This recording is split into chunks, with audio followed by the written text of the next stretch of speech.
Radio Magazine.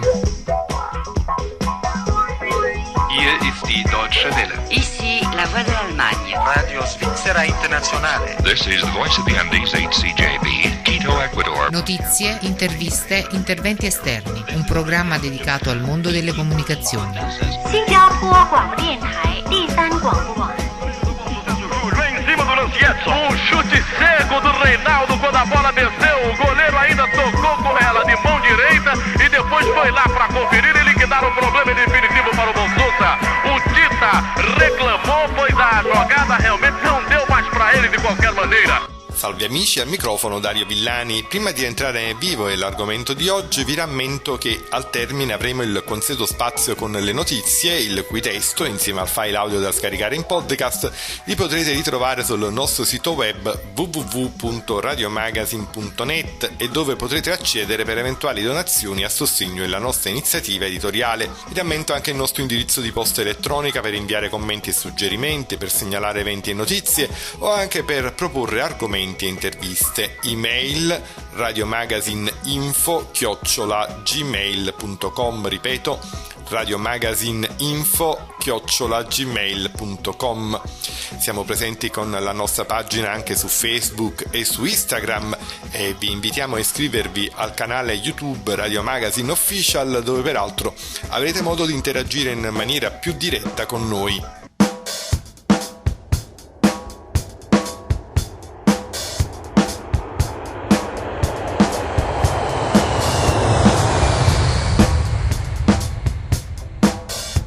Salve amici, al microfono Dario Villani. Oggi è la settimana di Sanremo e vogliamo parlarne un po' con gli addetti ai lavori e siamo collegati telefonicamente con Milano, dove abbiamo in linea Andrea Zerillo, che è un discografico, diciamo il produttore di Recidivo. Buonasera e benvenuto in trasmissione, Andrea.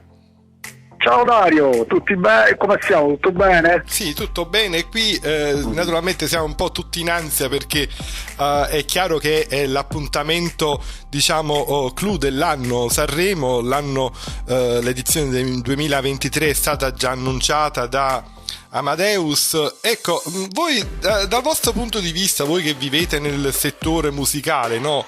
Chiaramente Sanremo è una vetrina un po' per tutti, per farsi conoscere, al di là del discorso dei dischi, perché oramai non è che diciamo che i dischi siano più una pubblicità, ma la pubblicità, la promozione è quella di apparire in televisione e uscire per radio. Ma da un punto di vista al di là, diciamo, anche dell'aspetto artistico, anche da un punto di vista, diciamo, dell'industria discografica, no? Perché diciamo che la canzone italiana tutto sommato ha anche un'industria. Cosa si può dire sotto questo punto di vista? Fare impresa in questo settore è comunque una cosa complicata.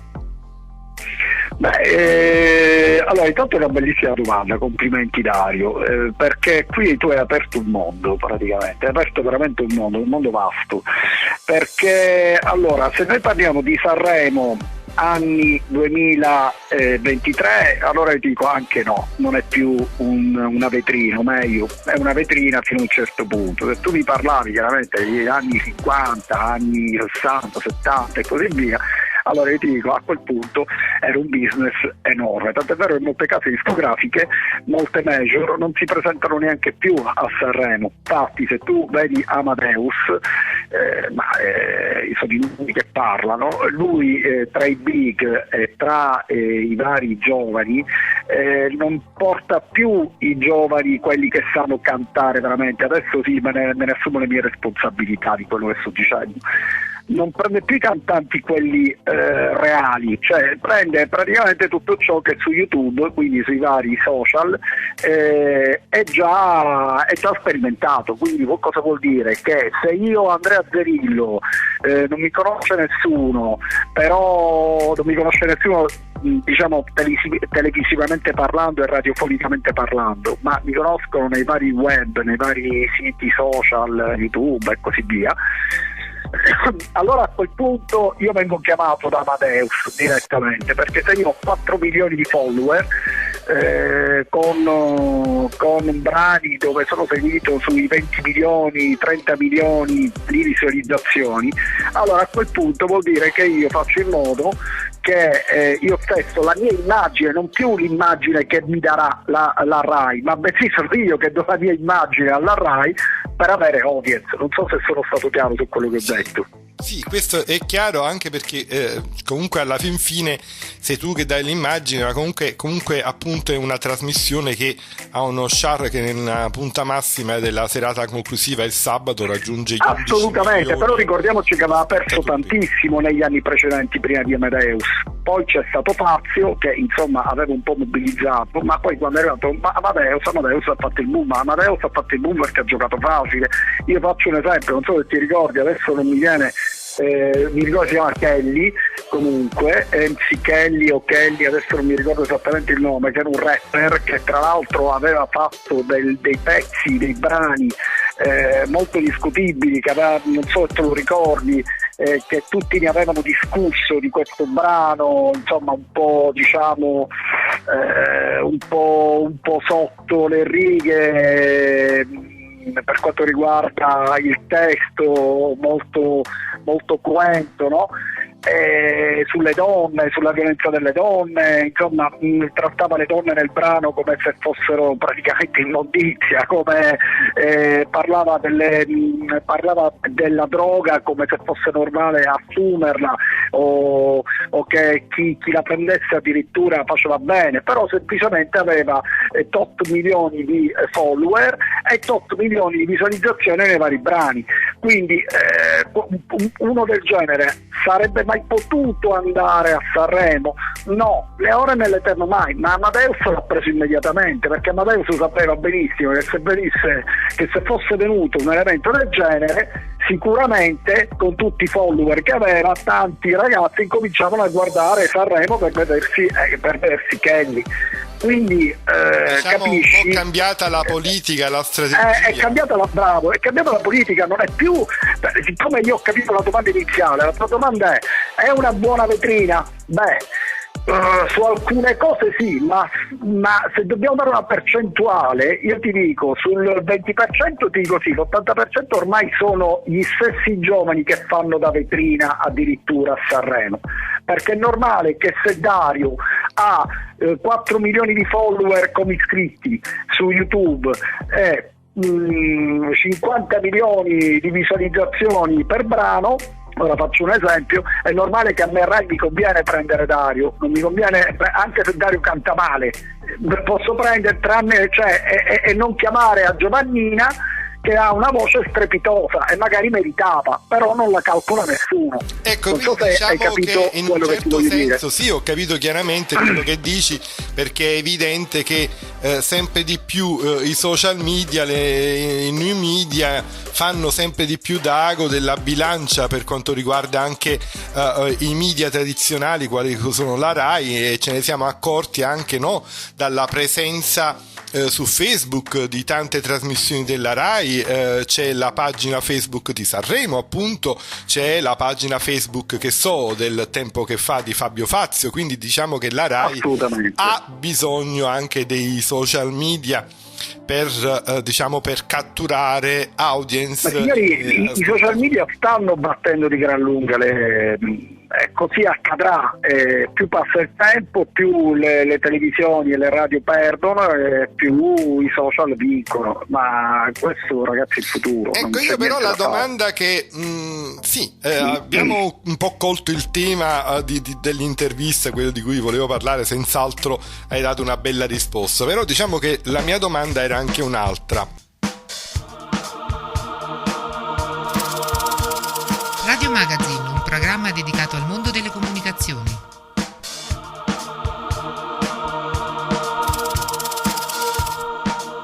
Diciamo da un punto di vista anche di economia, come tu sai, si fanno sempre i bilanci su come un determinato settore dell'industria, dell'automobile, del tessile, incidono sul nostro PIL nazionale. Diciamo che anche la canzone italiana in qualche modo incide sull'economia italiana, perché la canzone italiana si vede in tutto il mondo. Ecco, sotto questo punto di vista qua, che cosa possiamo dire, Andrea?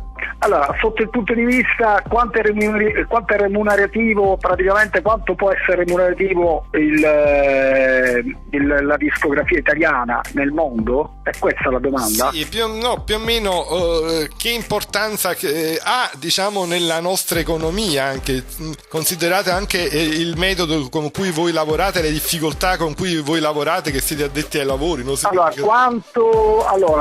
Adesso pochissimo. Se tu mi parlavi di tanti anni fa, io ti dico tanto.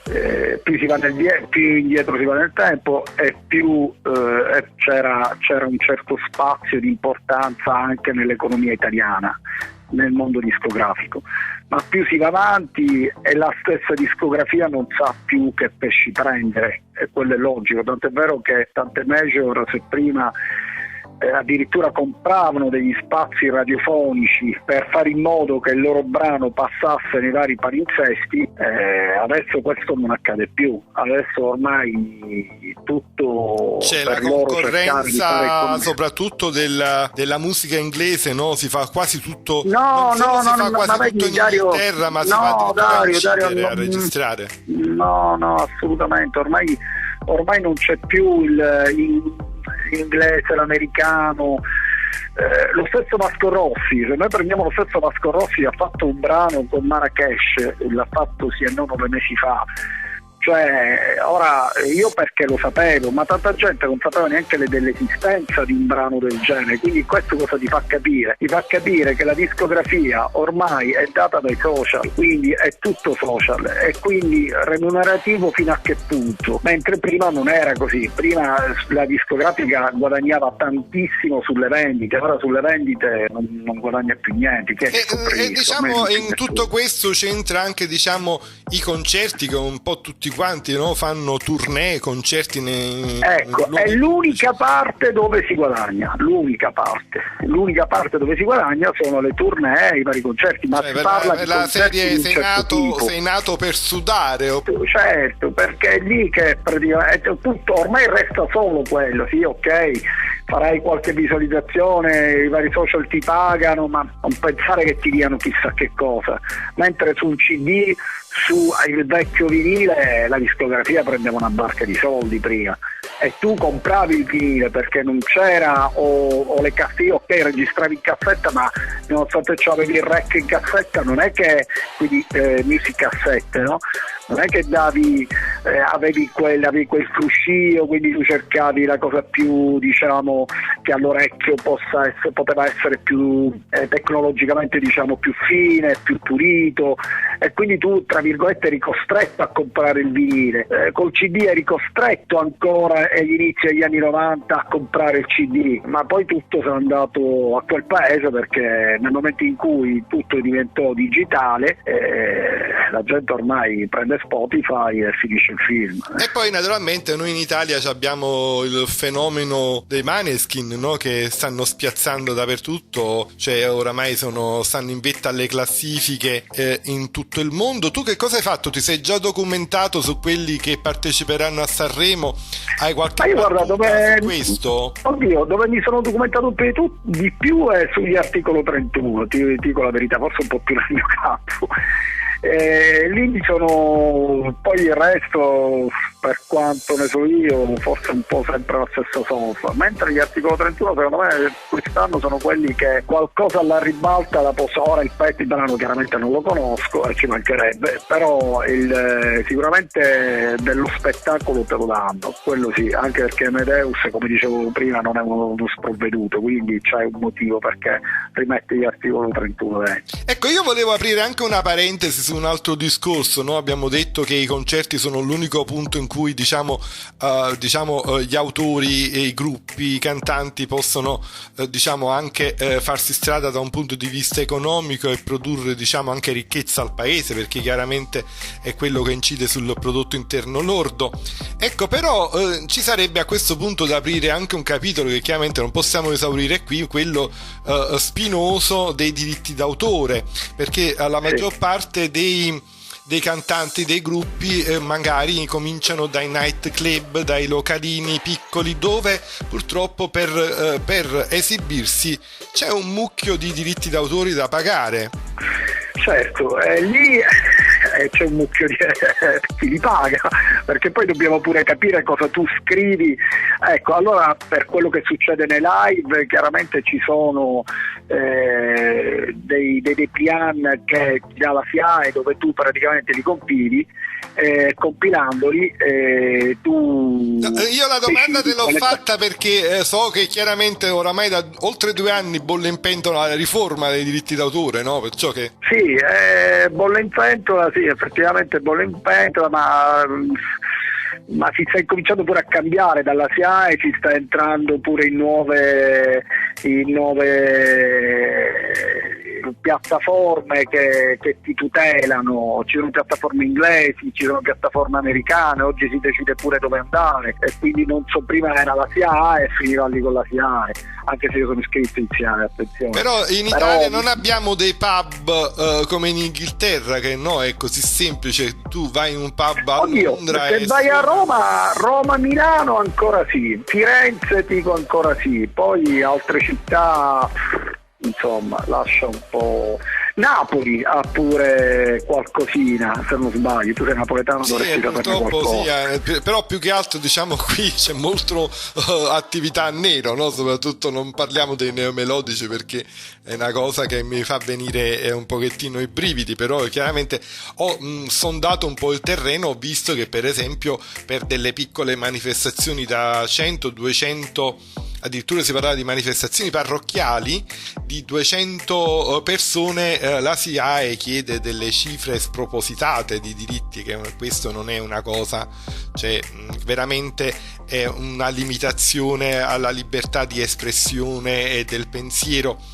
Senti Andrea, io vorrei chiudere questa nostra chiacchierata non trascurando il tuo pupillo, no? Recidivo, cosa possiamo dire circa questo ragazzo che si sta facendo strada, no? Nel nostro mondo discografico? Per quanto riguarda il Recidivo, allora l'ultimo brano che è uscito con Jenny B. Jenny B è la cantante di The Rhythm of the Night, ricordiamo, This is the Rhythm of the Night, oh night, okay, ricordiamo tutti, è stato il brano, forse è stato il brano più importante degli anni 90, sicuramente più conosciuto, e quindi Recidivo, lei ci ha dato la possibilità di fare un brano con lei. Il brano si intitola Lita, parla di una prostituta. Il brano, chi è curioso se lo vado a sentire, l'abbiamo fatto contro la violenza per le donne, e quindi Recidivo ha deciso di fare una cosa del genere. Va benissimo. Concludendo su Sanremo, hai un'altra battuta da fare? Lo vedrai insieme a tuo figlio? Alla famiglia? Sì, lo vedrò insieme alla famiglia. Mi avevano chiamato per Casa Sanremo, però non ci siamo andati. Però sì, voglio vedere, sono curioso. Quello che in questo mondo la curiosità è d'obbligo, almeno quello. Va benissimo, in collegamento telefonico da Milano Andrea Zerillo, grazie per aver partecipato alla nostra trasmissione, a risentirci. Grazie a tutti voi, ciao raga, ciao Dario.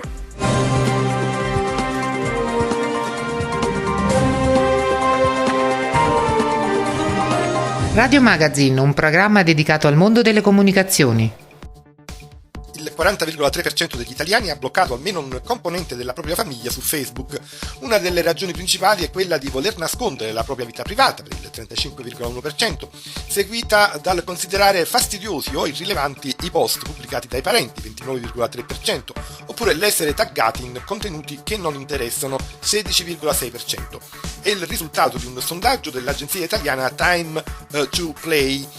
Nell'ambito del totale 40,3% è emerso che il 58,3% di questa percentuale ha deciso di non seguire più, di nascondere o di mettere in pausa almeno uno dei propri parenti, mentre il 13,3% di loro ha deciso di bloccare uno o più componenti della famiglia subito dopo un evento, una festività, una ricorrenza come il Natale o un compleanno. Altre motivazioni che spingono a bloccare o a nascondere i familiari su Facebook sono postare contenuti basati sull'odio, 16,1%, opinioni politiche discordanti con le proprie, 12,7%, e postare troppi contenuti religiosi, 11,1%. Inoltre per il time to play anche il 27,4% degli italiani con un profilo Instagram ha bloccato almeno un parente, mentre il 19,4% ha dichiarato che i propri familiari non usano Instagram. Il 33,6% dei rispondenti ha detto invece di aver nascosto o messo in pausa i post dei propri parenti, mentre il 13,3% lo ha fatto subito dopo una festività.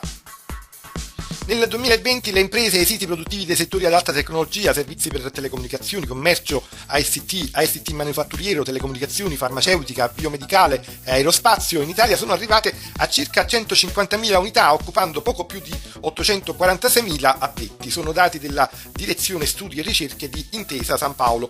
Secondo lo studio, i settori ad alta tecnologia pesano così il 3% e il 5% in termini di unità locali e addetti sul sistema complessivo delle imprese. Più elevato il peso in termini di fatturato e valore aggiunto, che con valori stimati rispettivamente di 217 miliardi e 76 miliardi rappresentano il 7,7% e il 10,3% del totale delle imprese.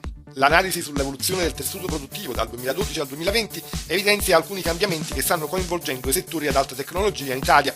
Innanzitutto si osserva uno sviluppo più intenso per questi ultimi, più 5,3% in termini di unità locali, più 9,1% in termini di addetti rispetto al resto dell'economia, meno 0,5% unità locali, più 2,5% addetti, facendo emergere una buona vivacità degli attori in essi attivi, spiega il sondaggio. I servizi di information technology e l'aerospazio sono i due comparti che hanno registrato il maggior sviluppo. Secondo i dati presentati nel registro delle start-up innovative, aggiornate a dicembre 2021, sono più di 6.000 quelle specializzate nei settori ad alta tecnologia, oltre la metà del totale. Il peso predominante è quello del comparto dei servizi IT, che hanno registrato un'accelerazione nel ritmo di sviluppo soprattutto nel 2021, confermando il processo di digitalizzazione in atto nel sistema economico, specifica lo studio del Monitor di Intesa San Paolo. È Yahoo, il famoso brand digitale, il marchio più imitato dagli hacker nell'ultimo trimestre del 2022, da ottobre a dicembre.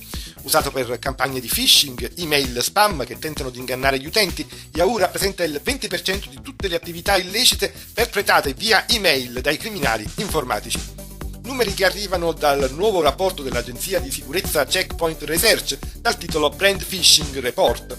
Le campagne più diffuse sono quelle che pubblicizzano un presunto premio da migliaia di dollari, a firma appunto di Yahoo, anche se per trasferire il denaro viene richiesto di inviare alcune informazioni personali e i dati del conto corrente bancario. Ad occupare la seconda posizione in classifica è il DHL con il 16% del totale. Il trimestre precedente era prima, quindi i messaggi di posta riguardano la richiesta di dati per ritirare un pacco, spesso fermo in dogana o per controlli inesistenti. In terza posizione c'è Microsoft con l'11%, in questo caso i messaggi spaziano dall'apertura di file inviati dai colleghi o dal proprio capo della richiesta di cliccare con un pulsante per iscriversi a un gruppo di Microsoft Teams, tra le piattaforme più utilizzate per chat e video chat, soprattutto a scopo di lavoro.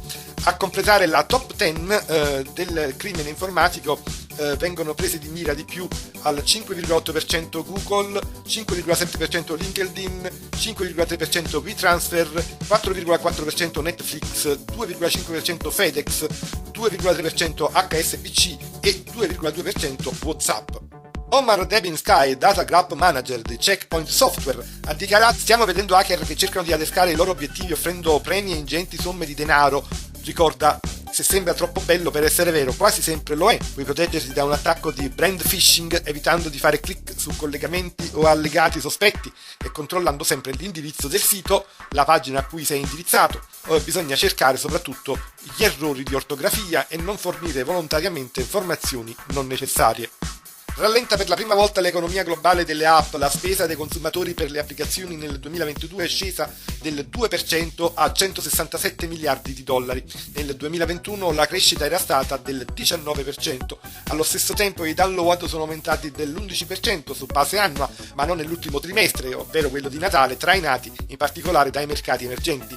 A fare un quadro della situazione il rapporto annuale pubblicato da Data.ai, mentre da un'analisi di Sensor Tower emerge che Instagram è prima, seguita da TikTok. Dalla prima analisi si evince in particolare che nel quarto trimestre 2022 quello delle festività natalizie e del tempo libero, fattori che in genere spingono l'ecosistema delle app, c'è stato un rallentamento della crescita dei download. Per la prima volta i fattori macroeconomici stanno frenando la crescita della spesa mobile, ha osservato il CEO di Data.ai, Theodor Kranz. Nel 2022 è scesa anche la spesa per i giochi del 5% a 110 miliardi di dollari, mentre la spesa per app non di gioco è aumentata del 6% a 58 miliardi, quest'ultima guidata da abbonamenti in streaming, app di appuntamenti e app video di breve durata. Secondo l'analisi di Sensor Tower, Instagram ha superato TikTok balzando al primo posto e le altre app di Meta hanno tutte un posto nella top 10 delle app più scaricate, Facebook al terzo posto, WhatsApp al quinto, Messenger all'ottavo, WhatsApp Business al nono posto. CapCut di ByteDance, un'estensione di TikTok, è al numero 4. Al sesto posto c'è Snapchat, a cui segue Telegram, Spotify, che è decima, Twitter, che da ottobre scorso è di proprietà di Elon Musk, è tredicesima, e Netflix, quindicesima.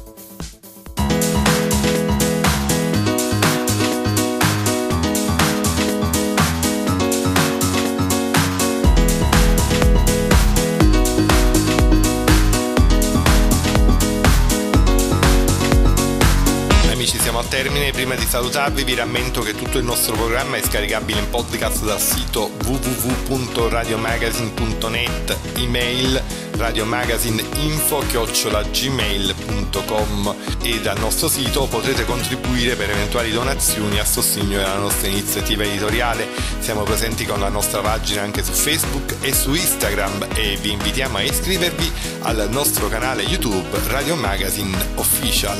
Un saluto da Dario Villani. Avete ascoltato Radio Magazine. A tutti gli appassionati del radioascolto diamo appuntamento alla prossima volta.